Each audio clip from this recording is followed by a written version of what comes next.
अब आप पढ़ाई कर सकते हो बिल्कुल फ्री में। तो आज ही हमारे एप्लीकेशन मोमल क्लासेस को डाउनलोड करें। लिंक दे रखी उसकी डिस्क्रिप्शन में, जिसमें आपको प्रत्येक क्लास के चैप्टर वाइज वीडियो मिलेंगे। तो जल्दी से उसे डाउनलोड करें। देखिए प्रश्नमाला है आपके यहाँ पर 2.5 कक्षा है 9 और उसका क्वेश्चन नंबर है यहाँ पे 9 है।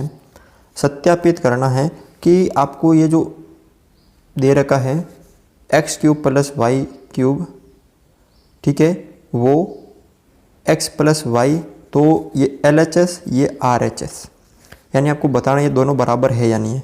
ठीक है, तो मैं क्या करूँगा, आपको ये RHS राइट हैंड साइड, तो यहाँ पे लेना है आपको RHS, यानी इसको बोलते हैं दायां पक्ष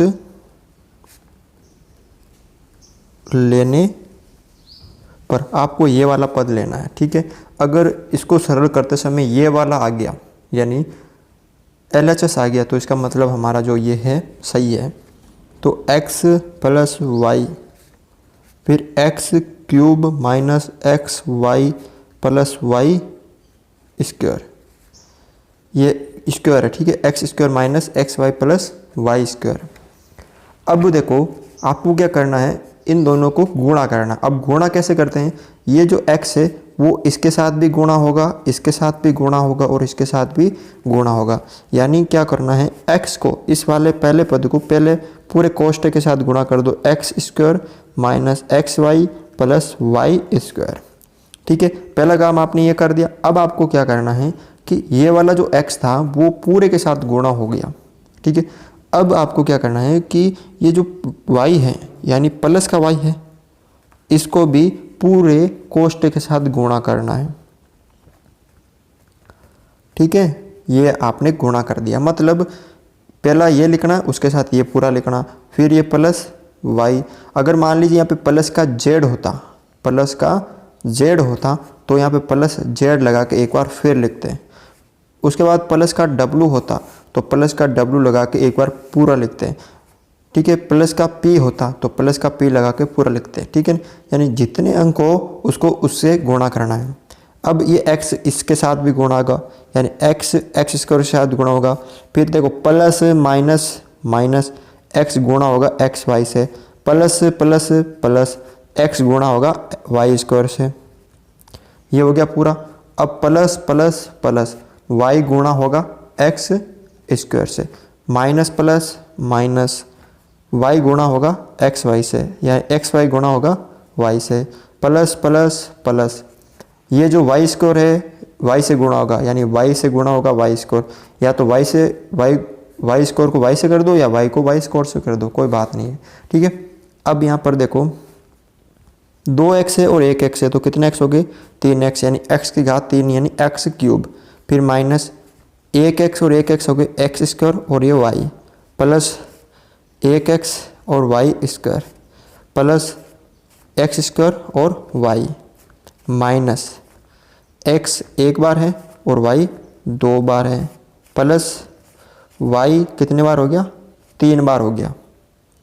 ठीक है, अब यहाँ पे देखो x³ और कहीं है नहीं है, तो इसको लिख दो। x² y कहीं और है, x² y ये है रहा, ये माइनस का है पूरा, ये प्लस का, तो आपस में कट गए। xy² कहीं है और xy² ये रहा, ये प्लस का है ये माइनस का, ये भी कट गए। पीछे क्या बचा, प्लस का y³, यानी ये देखो आपके वापस आ चुका है यहाँ पर।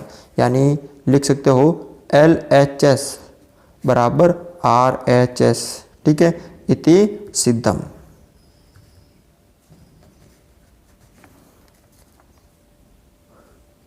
अगला देखो आप यहाँ पर सेम ऐसा ही करना है, आपको क्या लेना है, वही RHS लेने पर RHS यानी दायां पक्ष लेने पर, ये दायां पक्ष ले लिया मैंने, x - y फिर x² + xy + y²। ठीक है, अब देखो इस x को पूरे के साथ गुणा करेंगे, यानी x को किससे करेंगे, पूरे के साथ, x² + xy + y²। ठीक है, फिर माइनस का y है, इसको भी पूरे के साथ गुणा करेंगे, x square plus x y plus y square. अब x को किससे गुणा करना है, एक्स स्क्वायर से, फिर प्लस प्लस प्लस x को गुणा करना है एक्स वाई से, प्लस x को गुणा करना है वाई स्क्वायर से, इससे और इससे, तीनों से गुणा कर दिया। ये माइनस प्लस माइनस, y को गुणा करना है एक्स स्क्वायर से, माइनस प्लस माइनस, y को गुणा करना है एक्स वाई से, माइनस प्लस माइनस, y को गुणा करना है वाई स्क्वायर से। ठीक है, अब देखो 1x और 2x कितने हो गए, x की घात 3 यानी x क्यूब, प्लस 1x और 1x x क्यूब और ये y, फिर plus x y square, x square हो गया, ये y हो गया, फिर माइनस y और x स्क्वायर यानी x square y, minus y 2 बार है, x 1 बार है तो x वाई स्क्वायर, फिर माइनस y और y स्क्वायर कितना हो गया, y क्यूब। देखो x क्यूब ले लिया, अब और कहीं है x क्यूब नहीं है, x स्क्वायर y है कहीं और, ये रहा x स्क्वायर y, ये माइनस का ये प्लस का कट गए, एक्स वाई स्क्वायर प्लस का एक्स वाई स्क्वायर माइनस का ये भी कट गए, पीछे क्या बचा माइनस का y क्यूब। ये देखो आपके बायां पक्ष यानी LHS आ गया, यानी आप लिख सकते हो LHS बराबर RHS। ठीक है, इति सिद्धम, इस तरह से इसको सरल कर सकते हो। क्वेश्चन नंबर 10 है यहाँ पर, निम्नलिखित में से प्रत्येक का गुणनखंड कीजिए। जो अभी आपने क्वेश्चन नंबर 9 में 2 सर्वसमीका थी आपके, एक तो यहाँ पे देखो x cube plus y cube, यानी कौन सी सर्वसमीका लगेगी यहाँ पे, तो पहले यहाँ पे x और y का मान बनाओ। ठीक है, तो यहाँ पे मैं पहला क्वेश्चन ले रहा हूँ 27 y cube plus 125 z cube. अब 27 को हम क्या लिख सकते हैं, ये 27 है, इसको हम क्या लिख सकते हैं, यानी 3 इंटू 3 इंटू 3 बराबर 3 क्यूब लिख सकते हैं। ठीक है, तो 27 की जगह 3 का क्यूब और y की जगह y का क्यूब, प्लस 125 को हम क्या लिख सकते हैं, 125 को लिख सकते हैं 5 इंटू 5 इंटू 5 बराबर 125, यानी 5 का क्यूब लिख सकते हैं इसको, ये 5 का क्यूब, ये जेड का क्यूब। अब देखो दोनों के ऊपर क्यूब है, इसका मतलब इसको कोष्ठक के अंदर डाल के इन दोनों के ऊपर क्यूब लगा सकते हैं, यानी 3 का भी क्यूब है, y का भी क्यूब है, प्लस 5 और z दोनों का क्यूब है, तो 5z को कोष्ठक के अंदर डालकर इन दोनों का क्यूब लगा देते हैं। ठीक है, अब यहाँ पे देखो जो क्वेश्चन नंबर आप 9 में किया था वो सर्वसमीका लगेगी, इसको मैं पूरे को x मानूँ प्लस x का क्यूब, इस पूरे को मैं y मानूँ तो y का क्यूब, तो कौन सी सर्वसमीका होगी, x cube plus y cube का क्या होगा, x प्लस वाई। ठीक है, फिर x square minus x y plus y square, ये वाली सर्वसमीका। ठीक है ना, x प्लस वाई कोष्ठक के अंदर x square minus x y plus y square, ये वाली सर्वसमीका इसमें लगेगी। यहाँ पे x का मान तो कितना है 3y और y का मान कितना है 5z, तो आपको यहाँ ये जो है सर्वसमीका इसमें आपको x और y के मान रखने हैं। ठीक है, तो रख देते हैं हम x प्लस वाई, फिर x square plus x square minus x y plus y square. x का मान क्या है 3y प्लस y का मान क्या है 5z, एक्स स्क्वायर यानी x का मान कितना है 3y उसका स्क्वायर है, देखो x यानी 3y उसका स्क्वायर, फिर माइनस x क्या है 3y, y क्या है 5z, फिर प्लस y स्क्वायर, तो y का मान कितना है 5z उसका स्क्वायर। ठीक है, अब यहाँ पे देखो आगे सरल करते हैं, 3y प्लस 5z। ठीक है, 3 का स्क्वायर कितना होता है 9 और y का y स्क्वायर।